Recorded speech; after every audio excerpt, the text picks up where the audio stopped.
The year is 1989, and Super Mario World doesn't exist yet, and nothing else happened that year. The year is 1990. Super Mario World is finally out and includes the first appearance of Yoshi. He takes the world by storm. Fans vote him the 5th most sexy Mario character of all time. Then in 1995, Yoshi's Island comes out, and that position raises to the 3rd most sexy Mario character, so he's rising in the ranks here a little bit. But then in 1997, Yoshi's Story comes out, and he plummets to 9th most sexy Mario character behind the other colored Yoshis. Nintendo, seeing the outcry amongst fans that Yoshi has become a second-rate loser and no one thinks he's as sexy as he used to be, they decide to hold a secret meeting. I have the solution to our non-sexy Yoshi issue here. You see, I watched John Wick last night, and Keanu Reeves looks real good in that movie, so let's give Yoshi what Keanu Reeves has. A gun.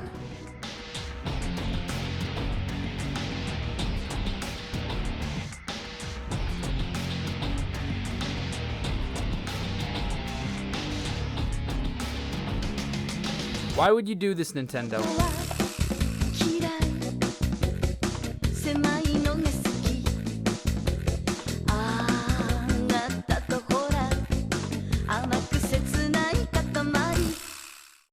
That wasn't some elaborate fan fiction I just created. That was an alternate reality we could all be living in. We could be in the timeline where Yoshi decided to put down the eggs and pick up the Glock. You may think it's a stupid pipe dream, but in that reality, Yoshi picked up the guns and Sonic the Hedgehog remained to be a respectable franchise. But in our timeline, the inverse happened. Yoshi remained the pure God-fearing Christian he came into this world as, and Sonic the Hedgehog got caught up in some freaky deaky crap. The year is 2005, and in almost a bewildering and mind-boggling move, Sonic Team decides to give into fan outcry and make a game about Shadow the Hedgehog, and oh no, no, no. No, no, no, no. Oh, no. Whoa, oh, no, no, oh, no. That was just a bad idea. Oh, yeah, this isn't your grandpa's Sonic the Hedgehog. This was your angsty, pouting nephew who won't come out of his room or clean his hair's Sonic game. It was me. It's my Sonic game, oh god. There's violence, there's realistic looking guns, and there's even mild amounts of swearing. Where's that damn 4th Chaos Emerald? And will you watch your ruddy language? My ears are not a toilet. They even have branching story paths now to really make you feel like an adult. Sweet. Nothing makes me feel like a true boomer than consequenceless storytelling. Needless to say, the game was a massive success and went down in history as a great gaming moment. Right up there with one of the missions in Call of Duty. I think it was called All Jellied Up or something, right? But what stroke of genius did it take to see that Sonic the Hedgehog needed to be more mature and more adult? Because nothing says needs improvement like seeing a cute mascot platforming hero and asking if it has the capacity for increased amounts of murder. The days of mascot recognition to help push console game sales has been getting replaced by the allure of better graphics, increased polygon counts, and more powerful blast processing. You can tell this salmon of duty is better than the last one because the increased arm hair fidelity. Look at the future, people. These arms shall be the arms that carry us into the future of gaming. And as people want better and better graphics, the best way to show how good things can look is by showing how close they can get to real life. And nobody wants a realistic Yoshi running around. That would certainly tank his rank on the sexiness tier list. So instead of Mario and Sonic running the waves into the future, we have a bunch of brown, mud-covered looking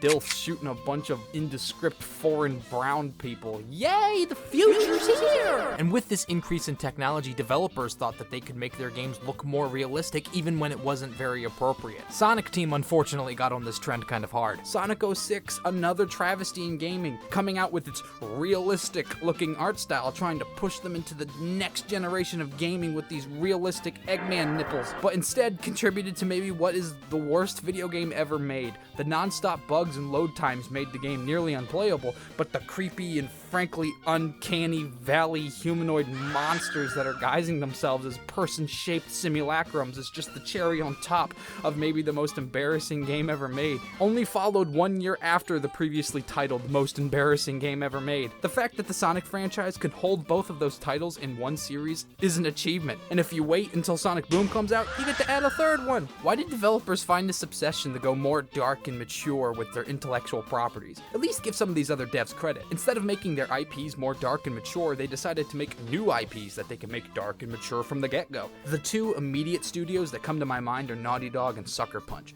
Naughty Dog started off making fun, cute, if not slightly perverted, platforming games in Crash Bandicoot, and then later moving on to Jak and Daxter. Similarly, Sucker Punch got its start on Rocket Robot on Wheels and moving into Sly Cooper. Both studios had made their mark with excellent platforming games that are still loved by fans today. But in an effort to try to show that gaming was a medium and industry worth taking more seriously, the industry decided that the solution was to make games that are more serious, more mature, and more dark. Sly Cooper's too kiddie for mature, modern gamers. Jak and Daxter's too silly and fun. Look at some of their new games. Uncharted by Naughty Dog and Infamous by Sucker Punch, with more realistic and more worthy of being taken seriously art styles. They don't make kiddie games the whole family can enjoy with art styles that'll last the decades and won't be outdated in a few years. They make more mature and more artful gaming experiences and blah blah blah blah blah. Now, I'm not saying this to belittle the developers' future games. I literally love all of them. Infamous, Uncharted, Last of Us, they're all great. I love every one of them. But with the swooping and fancy looking consoles of the time, they felt like they needed to be more cutting edge and mature than what video games had been previously associated with, which is that they were toys for kids. It seems like everything at that time had to get more dark and gritty. Prince of Persia couldn't be a fun, slightly campy action game. It had to go dark and more edgy. Oh, look how cool he is on the box art of the game. Oh man, ooh.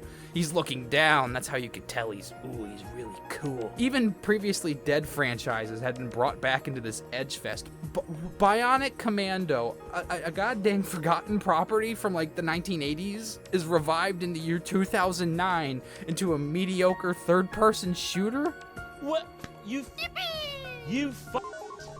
motherfucker! I will rain hellfire upon you! What's your ruddy language? My ears are not a toilet. Even previously beloved and still friendly franchises like Legend of Zelda were getting in on this. Wind Waker was lambasted at release because it was too kiddie and wasn't the dark, more mature Zelda people had hoped for. So Nintendo made Twilight Princess a more darker, more serious, adult, more mature Zelda game, not a kids kind of game. And Twilight Princess, because of this choice, was considered to be one of the lesser Zelda games in the series. I mean, it's still good, but it's, ain't no Wind Waker. If you look at this point in time, almost every game had made some sort of change to being a more mature, potentially more serious game. Luigi, cute, fun little Luigi, had to get put into a spooky mansion instead of a fun, playful world like Mario. Metroid had become a first-person shooter to look like Halo a little more, I guess. The previously mentioned Jak and Daxter got even more dark and mature as the series continued. Ooh. Smash Bros. Brawl had moved into a more detailed, more realistic-looking graphic style. It even came with the Subspace Emissary, a sort of story mode, because we all needed Pikachu and Kirby to have some serious lore implications in order for them to fight. Even games like Spyro had been revived as a more serious and dark single-player campaign story. It even had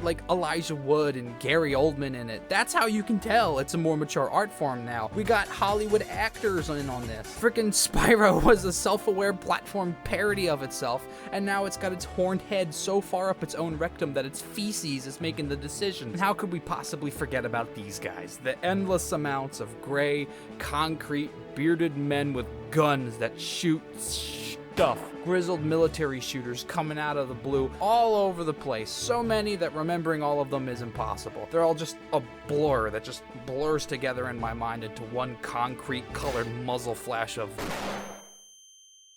blah.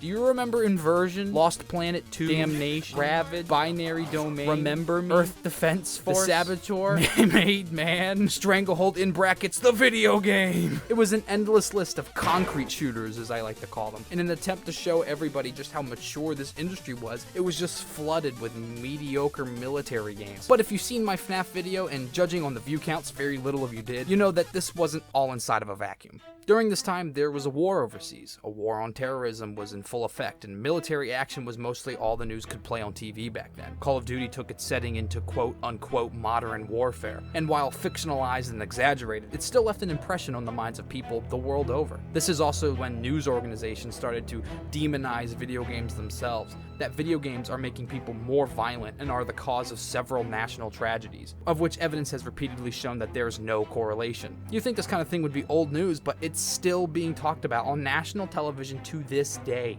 I wonder, it seems like these things have gotten so much worse since video games became so realistic and so violent. The news constantly reporting and glorifying the wars overseas to what is already a gun-obsessed culture in America. Then the rippling effects of that reporting start happening on domestic shores. They just throw the blame onto a scapegoat. It's those darn video games, I tell ya. They're just causing all the problems that we keep telling you about. I hate to bring the mood down with this point, but it's almost inevitable when talking about this point in time. The reality is that the games we enjoy are just the products of their environment. I'm not saying this is why they decided to make a Bionic Commando reboot, but it all has to have a boiling point, right? And Bionic Commando is that boiling point. Like, why would you do this, Nintendo? So, did video games grow up? Did they evolve past the point to where we can consider them a proper, more mature art form?